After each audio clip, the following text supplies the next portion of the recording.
हर technology के दो पहलू होते हैं, कुछ प्रोस कुछ कॉन्स। कुछ उसकी अच्छी बातें रहेंगी, कुछ फायदे रहेंगे और कुछ नुकसान रहते हैं। जब इंसान ने पहली बार पहियों का आविष्कार किया था तब उसको शायद इस बात का एहसास नहीं होगा कि कभी एक जमाने में रोड पे इतने एक्सीडेंट्स होंगे। वैसे जब इंसान ने एयरप्लेन हेलीकॉप्टर्स का आविष्कार किया था उस समय उन लोगों ने नहीं सोचा होगा कि एक दिन इतने क्रैशेस होंगे कि इतने हजारों लोगों की जान जाएंगी। ठीक वैसे ही पुराने जमाने में एक यातायात का साधन था, यानी ट्रांसपोर्टेशन का व्हीकल था, जिसको एयरशिप्स कहते थे। जिज्ञासिम के इस वीडियो में मैं आपको एक ऐसे हादसे की कहानी सुनाने जा रहा हूं जिसके बाद उस टेक्नोलॉजी को, उस यातायात के साधन को यूज करना बिल्कुल बंद हो गया। कहानी शुरू होती है साल 1937 में। उस जमाने में एयरप्लेन्स तो थे बट कमर्शियल एयरप्लेन्स नहीं बने थे, यानी ऐसे एयरप्लेन्स जो बहुत बड़ी मात्रा में, बहुत बड़ी संख्या में यात्रियों को यहां से वहां लेके जा सके। उस टाइम के हवाई जहाज ज्यादातर मिलिट्री के कामों के लिए ही इस्तेमाल किए जाते थे। उस समय कमर्शियल एयरप्लेन्स तो नहीं थे बट एक बहुत ही स्पेशल, बहुत ही बड़ा जहाज था जो हवा में उड़ता था। इस जहाज को एयरशिप कहते हैं। ये बहुत ही सिंपल नाम है, एयरशिप, यानी एक ऐसी शिप जो हवा में उड़ती है। एयरशिप्स को अक्सर लोग ब्लिम्स या जेपलिन भी कह देते हैं, बट जेपलिन एक्चुअली एक कंपनी का नाम है जो एयरशिप्स बनाती थी। एयरशिप्स एक स्पेशल टाइप के बहुत बड़े बड़े जहाज होते हैं जिनको उड़ाने के लिए ऐसी गैस का इस्तेमाल किया जाता है जो हवा से हल्की हो। कोई भी ऐसी चीज जो हवा से हल्की है उसको अगर आप हवा में छोड़ दें तो ऑब्वियसली वो ऊपर जाएगी ना। सेम इसी प्रिंसिपल, इसी टेक्नोलॉजी का इस्तेमाल एयरशिप्स में भी किया जाता था और उसमें जो गैस यूज होती थी वो थी हाइड्रोजन। एयरशिप्स का एक बहुत ही बड़ा एडवांटेज ये था कि वो पानी के जहाज से बहुत ज्यादा तेज उड़ती थी। इसीलिए अगर आपको एक जगह से दूसरी जगह जाना है तो ये डिस्टेंस बहुत तेजी से कवर होता था अगर आप एयरशिप्स को यूज कर रहे हैं तो। अब क्योंकि एयरशिप्स हवा में उड़ती थी इसीलिए जो उसके अंदर पैसेंजर्स बैठे हैं जब वो नीचे देखेंगे तो उनको इतना सुंदर नजारा दिखाई पड़ेगा, वो एक और एडवांटेज है। उसके अलावा एयरशिप के अंदर जो इंफ्रास्ट्रक्चर था वो इतना लग्जूरियस था, आपको एकदम अच्छा डाइनिंग हॉल मिलेगा, अच्छे अच्छे केबिन्स मिलेंगे, अच्छा खेलने की जगह भी रहेगी, तो बहुत लग्जूरियस एटमॉस्फेयर होता था एयरशिप्स के अंदर। तो इस वजह से एयरशिप्स उस जमाने में बहुत पॉपुलर थी। बट एयरशिप्स की पॉपुलैरिटी को एक बहुत बड़ा झटका, एक्चुअली एक फेटल ब्लो लगा साल 1937 में जब हिंडनबर्ग डिजास्टर हुआ। हिंडनबर्ग एक एयरशिप का नाम था जो जर्मनी की थी। ये एक इतनी बड़ी एयरशिप थी कि ऐसा कहते थे कि ये टाइटैनिक जहाज के बराबर इसका साइज था। इसीलिए उस जमाने में हिंडनबर्ग को the Titanic of the sky भी कहा जाता था। एक तो टाइटैनिक की जितना साइज, उसके बाद अंदर इतना लग्जूरियस एटमॉस्फेयर, उसके बाद इसकी टॉप स्पीड थी 135 किलोमीटर पर आवर।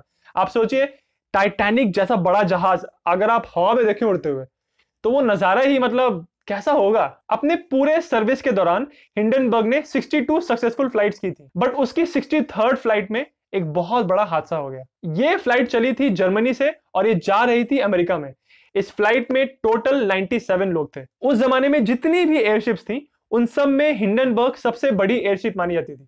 तो जब उसमें अंदर लोग बैठे थे वो देख रहे थे कि वो ऊपर उड़ रहे हैं और इतना सुंदर वातावरण है नीचे, तो सब फोटोज क्लिक कर रहे थे और सब बहुत इंजॉय कर रहे थे पैसेंजर्स। और उसके साथ साथ अमेरिका में भी जहां पे वो एयरशिप लैंड होने वाली थी वहां पे भी बहुत लोग इकट्ठा हो गए थे उस शिप को आते हुए देखने के लिए, लैंड होते हुए देखने के लिए, क्योंकि एक बहुत ही ऐतिहासिक मोमेंट था। तो जब हिंडनबर्ग जहाज अपनी लैंडिंग की जगह पे पहुंचा उस समय हवा का रुख ठीक नहीं था।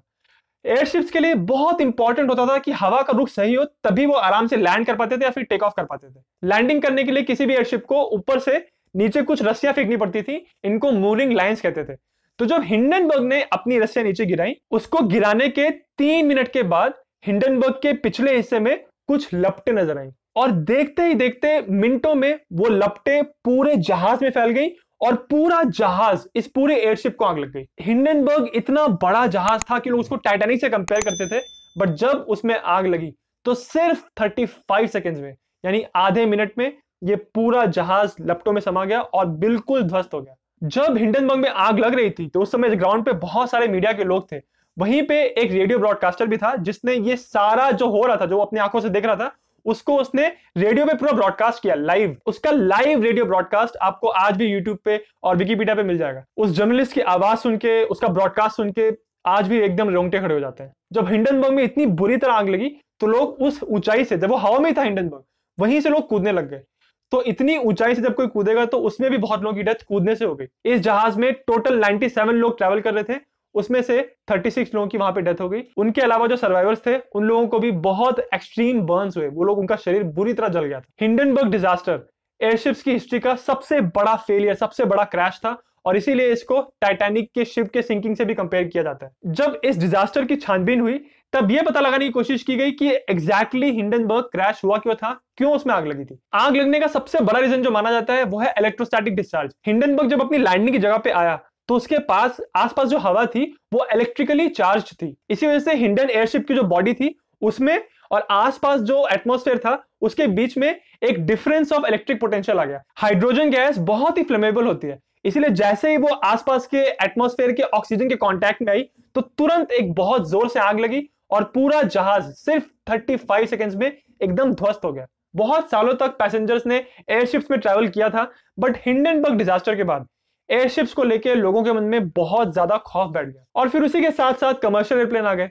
इस वजह से जो बची कुची यूजफुलनेस थी एयरशिप्स की वो भी बिल्कुल खत्म हो गई और एयरशिप्स बिल्कुल गायब ही हो गए। हालांकि अब एयरशिप्स को पैसेंजर्स के लिए यूज नहीं किया जाता है, फिर भी एयरशिप्स आज भी यूज होते हैं। जहां भी आपकी रिक्वायरमेंट कुछ ऐसी है कि आपको हवा में हवर करना है, यानी हवा में रुके रहना है, आपको बहुत तेज उड़ना नहीं है, उस सिचुएशन में आप एयरशिप्स यूज करते हैं। इसीलिए आज की तारीख में एयरशिप्स यूज होते हैं एडवर्टाइजिंग के लिए, यानी एक बहुत बड़ी एयरशिप रहेगी, उसमें किसी कंपनी का एड रहेगा और वैसे हवा में वैसे उड़ते रहती है वो एयरशिप, उसमें यूज होती है एडवर्टाइजिंग के लिए। उसके अलावा एयरशिप्स को जियोलॉजिकल सर्वे के लिए यूज किया जाता है, यानी आपने एयरशिप छोड़ दी एक रीजन में और ऊपर उसमें कैमरे लगे रहते हैं और वो पूरा नीचे एरिया जो होता है उसका पूरा मुआयना करती है एयरशिप। कैमरास को सेटअप करने के लिए या फिर टूरिज्म के लिए भी एयरशिप्स को आज भी यूज किया जाता है। तो इस तरह से एयरशिप्स जो एक जमाने में लोगों को, यात्रियों को यहां से वहां ले जाने के लिए यूज की जाती थी, अब उनको उस पर्पस के लिए बिल्कुल भी यूज नहीं किया जाता। और ऐसा होने में, ऐसा बदलाव आने में हिंडनबर्ग डिजास्टर का एक बहुत ही इंपॉर्टेंट रोल है। हिंडनबर्ग डिजास्टर ये जो टॉपिक है इसका सजेशन मुझे अभिषेक और नमिता मित्रा ने दिया था। सो आपको बहुत बहुत धन्यवाद ये टॉपिक सजेस्ट करने के लिए। फाइनली अगर आपको वीडियो अच्छा लगा तो मेरे चैनल जिज्ञासियम को सब्सक्राइब करना ना भूलें।